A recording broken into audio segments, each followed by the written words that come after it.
Ketemu lagi dengan saya, Ignatius Aryono, dosen program studi akuntansi Fakultas Ekonomi Universitas Sanata Dharma, Yogyakarta. Oke, di video yang kedua ini saya mau melanjutkan pembahasan mengenai sistem dan subsistem.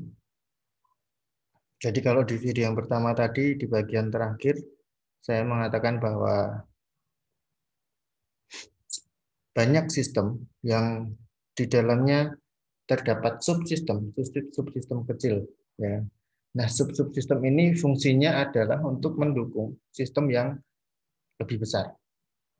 Nah, maka di video kedua kali ini akan saya mulai dengan ketika di dalam sistem itu ada subsistemnya, kemudian bagaimana dengan tujuan organisasinya. Berarti kan ada tujuan organisasi subsistem, ada tujuan organisasi sistem kan gitu. Nah, maka kalau terkait dengan tujuan organisasional, Romney and Steinberg mengatakan bahwa each subsystem is designed to achieve one or more organizational goals. Jadi kalau dalam konsep sistem kan ada pencapaian tujuan. Nah, maka dalam konsep subsistem itu juga sama. Subsistem itu dirancang sedemikian rupa untuk mampu mencapai satu atau lebih tujuan organisasi. Jadi bisa jadi memang tujuan-tujuan yang ada dalam subsistem ini ada lebih dari satu kan gitu. Ada banyak tujuan yang mau dicapai oleh organisasi itu yang kemudian diwujudkan dalam bentuk tujuan-tujuan dalam subsistem yang lebih kecil. Itu bisa. Nah, maka ketika kita bicara tentang pencapaian tujuan organisasional, ada dua konsep di sana. Konsep yang pertama adalah goal conflict dan konsep yang kedua adalah goal congruence. Goal conflict occurs when a subsystem's goals are inconsistent with the goals of another subsystem or with the system as a whole. Jadi, yang namanya konflik tujuan itu maksudnya adalah ketika ternyata tujuan-tujuan dari subsistem itu tidak konsisten dengan tujuan subsistem lainnya atau tujuan yang mau dicapai oleh subsistem ternyata bertentangan dengan tujuan sistem secara keseluruhan. Nah, itu maka akan tercipta goal konflik. Contoh misalnya tadi saya menggunakan ilustrasi ada universitas, di dalamnya ada subsistem fakultas, di dalam fakultas ada subsistem prodi. Nah, konflik tujuan itu terjadi ketika tujuan-tujuan antar prodi ini saling bertentangan satu sama lain, nggak sejalan. Itu bisa terjadi goal konflik. Atau tujuan-tujuan yang mau dicapai prodi ternyata melenceng, ternyata nggak mensupport tujuan fakultas. Tujuan fakultas tidak mensupport tujuan universitas. Nah, ini yang disebut dengan goal konflik. Tentu ini diharapkan tidak terjadi di perusahaan kan gitu ya.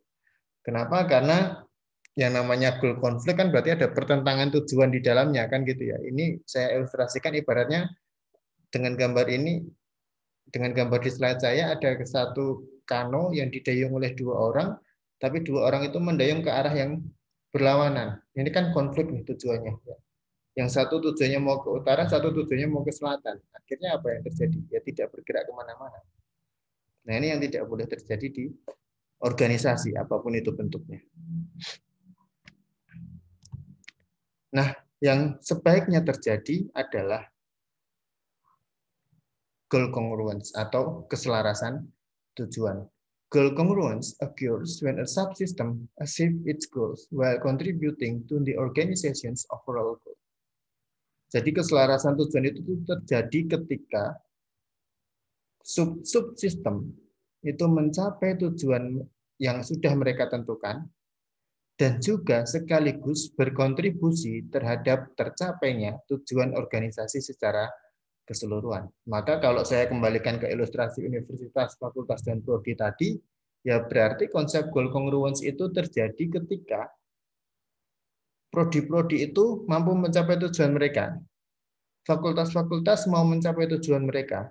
Dan di saat yang bersamaan, prodi itu mampu mendukung tujuannya fakultas, fakultas mampu mendukung tujuannya universitas. Nah, itu yang disebut dengan goal congruence atau keselarasan tujuan. Dan ini yang harusnya terjadi di setiap organisasi. Nah, itu mengenai sistem, subsistem, dan tujuan. Oke, sekarang kita akan masuk ke konsep data dan informasi. Tadi di video yang pertama saya sudah menyampaikan, kita akan melihat nih, apakah data dan informasi itu dua hal yang sama atau dua hal yang berbeda, kan gitu. Nah, kalau menurut Romney and Steinberg, data are facts that are collected, recorded, stored, and processed by an information system. Meanwhile, information is data that have been organized and processed to provide meaning and improve the decision-making process. Jadi, kalau menurut Romney and Steinberg itu data adalah semua fakta, semua hal-hal yang nyata yang terjadi, yang kemudian fakta-fakta itu dikumpulkan, dicatat, disimpan, dan diproses oleh sistem informasi. Jadi data itu bisa kita katakan data itu fakta yang masih mentah, kan gitu ya. Peristiwa, events yang memang benar-benar terjadi. Kalau dalam konteks organisasi ya berarti data itu adalah fakta-fakta yang terjadi di organisasi, di mana kemudian fakta-fakta itu akan diproses, diolah oleh sistem informasi. Nah, maka ketika masuk dalam konsep informasi, ya di situ Romney and Steinberg mengatakan informasi itu sebenarnya data. Loh, kok bisa lah? Tadi kan data itu diolah oleh sistem informasi. Ya, maka informasi adalah data yang telah diolah. Data yang telah diolah oleh sistem informasi sehingga nantinya data yang sudah diolah, sudah diberi makna ini dapat meningkatkan proses pengambilan keputusan. Maka tadi di awal saya mengatakan organisasi itu kalau mau pengambilan keputusannya benar, ya berarti pengambilan keputusannya harus berdasarkan informasi, bukan berdasarkan data. Kenapa? Karena data itu konteksnya fakta yang belum diolah, belum ada maknanya. Sedangkan informasi itu data yang sudah diolah, sudah diberi makna-makna tertentu, sehingga dapat digunakan untuk membantu dalam proses pengambilan keputusan. Nah, kemudian ketika bicara tentang informasi, ada suatu konsep yang bisa saja terjadi di apapun organisasinya, yaitu yang disebutkan sebagai information overload.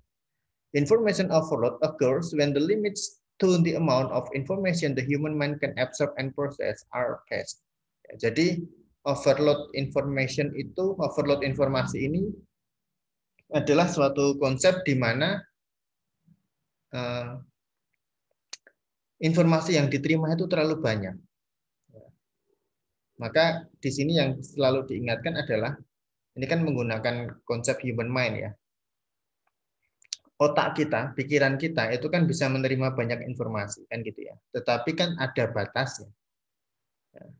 Nah, ketika informasi yang diterima oleh pikiran kita itu dalam jumlah banyak, otomatis nanti pikiran kita itu akan kewalahan dalam memproses. Nah, ketika sudah terjadi demikian, informasi yang diterima itu dalam jumlah banyak, kemudian kita kerepotan dalam memprosesnya, maka akhirnya yang terjadi adalah adanya information overload. Contoh kalau saya paling mudah memberikan ilustrasi itu misalnya ketika saya justru mendapat banyak informasi yang bisa saya serap, yang bisa saya gunakan untuk pengambilan keputusan, tiba-tiba saya menjadi pusing. Nah, ini contoh simpel sebenarnya, bahwa ini sudah melebihi batas. Maka jangan sampai terjadi information overload. Demikian juga yang terjadi pada perusahaan. Loh, kenapa nggak boleh terjadi information overload? Karena nanti information overload itu akan mengakibatkan dua hal. Yang pertama adalah penurunan kualitas pengambilan keputusan. Semakin banyak informasi yang diterima, maka akan semakin menyusahkan perusahaan dalam mengambil keputusan. Mau pilih yang mana, bagaimana pengambilan keputusannya, dan lain sebagainya. Ini contoh yang saya alami misalnya ketika saya menulis artikel riset gitu ya.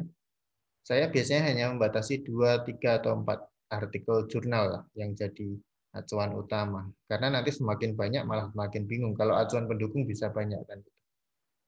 Ketika saya membacanya semakin banyak dan semakin bingung, malah semakin sulit untuk membuat artikel. Dan akhirnya saya jadi semakin sulit memutuskan. Ini saya mau berada di posisi yang mana ketika melakukan riset. Maka sekali lagi, information overload itu dapat berdampak buruk, terutama pada penurunan kualitas pengambilan keputusan. Dampak buruk yang kedua adalah ini, increase in the cost of providing that information. Faktanya, yang perlu kita ketahui adalah ketika perusahaan atau ketika kita mau mengumpulkan informasi, itu biasanya ada cost yang harus kita keluarkan. Nah, ketika semakin banyak informasi yang mau kita dapatkan, semakin banyak informasi yang ingin kita terima, maka cost yang kita keluarkan juga semakin besar. Maka konteks information overload ini sangat tidak disarankan untuk dialami oleh organisasi. Karena akan berdampak pada dua hal, yaitu semakin menurunnya kualitas pengambilan keputusan, dan yang kedua, justru malah semakin meningkatnya cost yang diperlukan oleh perusahaan untuk mendapatkan informasi-informasi tersebut. Jadi idealnya kita atau organisasi itu mampu menyerap informasi sesuai dengan kapasitas. Nah, kira-kira itu yang bisa saya sampaikan di video yang kedua. Nanti video yang ketiga kita akan bicara tentang karakteristik informasi yang bermanfaat, kemudian masuk ke pengambilan keputusan oleh perusahaan. Oke, terima kasih sudah menyimak video ini. Sampai jumpa di video berikutnya.